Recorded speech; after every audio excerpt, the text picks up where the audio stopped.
Reading, A Personal History, Lindsay McCumber's Digital Story.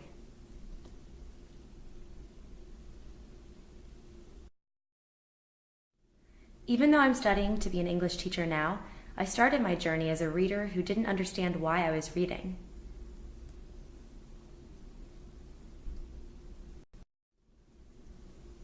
I remember in elementary school when we read The Hatchet, I was so frustrated because I didn't understand why the problems in the story mattered and why I was troubling myself with them. Why was I reading? What was the point?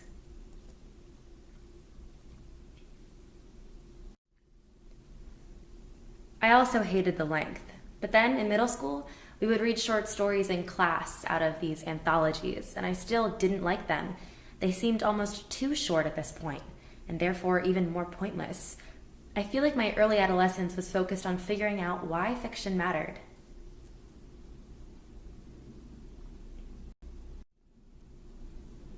Then I started reading highlights. My mom ordered the monthly subscription, and I always waited in anticipation for them. I really enjoyed the combination of short stories, games, and a heavy dose of reasoning as to why I was reading fiction. After every story, which were always about a consistent character throughout each monthly issue, the authors would explain the moral or point of the story, and this piqued my interest because it made my reading matter.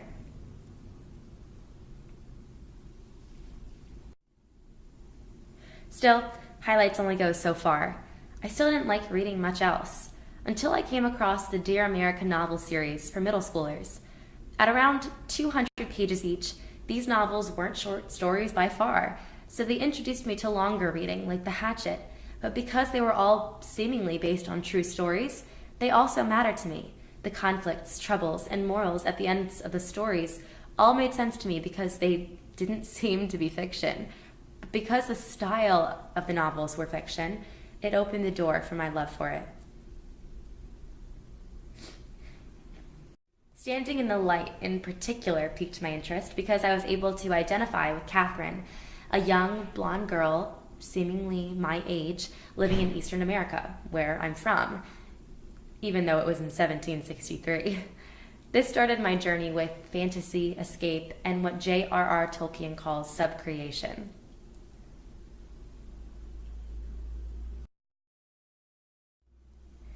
So, fast forward to college, after 4 years of loving fiction novels such as Wuthering Heights, Cold Mountain, and the Harry Potter series, and I was introduced to J.R.R. Tolkien's essay on fairy stories while taking a class on him and his work.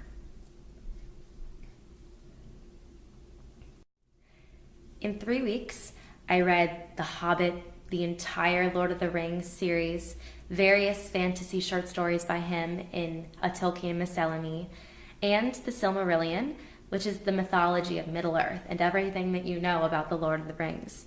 And my professor directed us to the essay on fairy stories that explained why I loved all of these books so much.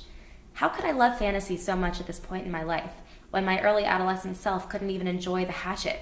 Fantasy is ultra fiction. But Tolkien's On Fairy Stories explained the values of fantasy, recovery, escape, and this concept of subcreation that essentially means that when you read fantasy, you become a co-creator of the mythological world that you are taking part in. And Tolkien said that you undergo all of these things when you read fantasy.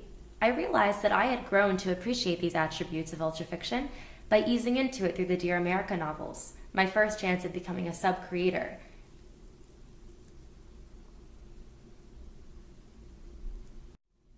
Throughout my adolescence, I have grown from a young girl who didn't understand the point of fiction and disliked long works, to a young adult that appreciates and values high fiction and fantasy above all other literature. Historical significance introduced me to the art of subcreation and valuing fictionally framed narratives, which opened my eyes to the wider variety of fiction itself. And because of this appreciation, I no longer require text to be short. My class on Tolkien also helped bridge the gap between my in and out of school reading because for the first time, I was reading the fiction that I liked while in class. All of these experiences helped mold me into a reader who values all literature, especially its significance, no matter how high a fiction that it is.